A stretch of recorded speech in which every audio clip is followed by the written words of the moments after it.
ఎంతో రుచిగా ఎంతో యమ్మీగా ఉండేటువంటి పెసర పునుకుల కూర రెసిపీని షేర్ చేస్తున్నానండి. అసలు ఎంత యమ్మీగా ఉంటుందో నేను చెప్పలేను. డెఫినెట్ గా మీరు చేసుకుని ఎంజాయ్ చేస్తేనే ఆ రుచి ఏంటనేది తెలుస్తుంది అనమాట. చాలా చాలా బాగుంటుంది. ఇంకా రెసిపీలోకి వెళ్ళిపోదామండి. పెసలను ఒక 8 hours పాటు సోక్ చేసుకున్న తర్వాత ఆ వాటర్ తీసేసి మిక్సీ జార్ లో వేసుకుని ఈ విధంగా గ్రైండ్ చేసేసుకుంటాం. మనం పునుకు వేసుకోవడానికి వీలుగా ఈ కన్సిస్టెన్సీలో ఉండాలండి పిండి. గ్రైండ్ చేసుకున్న పిండిలో రుచికి సరిపడా సాల్ట్ వేసేసుకుని ఇంకా మనము పెసర పునుకులు తయారు చేసేసుకుంటాం.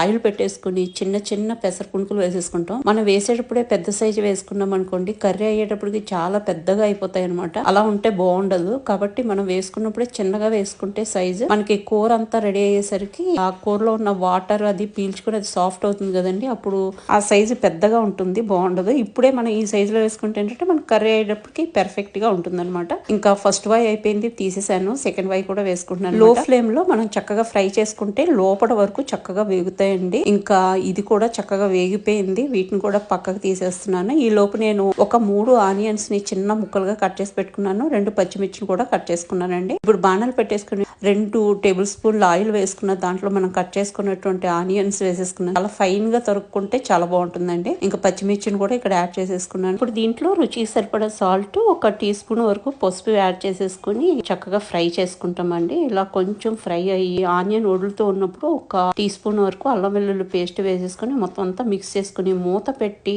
కలర్ మారే వరకు ఫ్రై చేసుకుంటామండి. ఆనియన్ చక్కగా క్యారమలైజ్ అయ్యి ఈ కలర్ లోకి వస్తుంది అనమాట. అంతవరకు మనం ఫ్రై చేసుకోవాలి. లో టు మీడియం ఫ్లేమ్ లో పెట్టుకుని ఫ్రై చేసుకోవాలండి.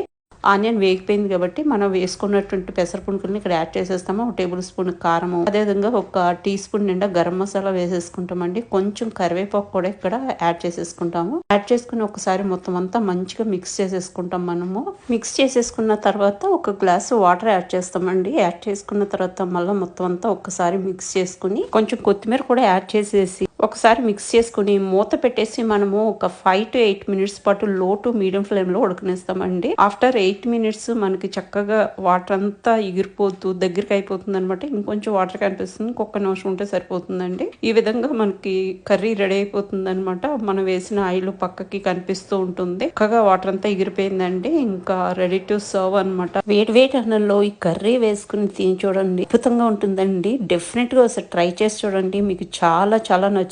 ఇంకా దీని కాంబినేషన్ లో పప్పుచారు గానీ, సాంబార్ గానీ, రసం గానీ భలే ఉంటుందండి.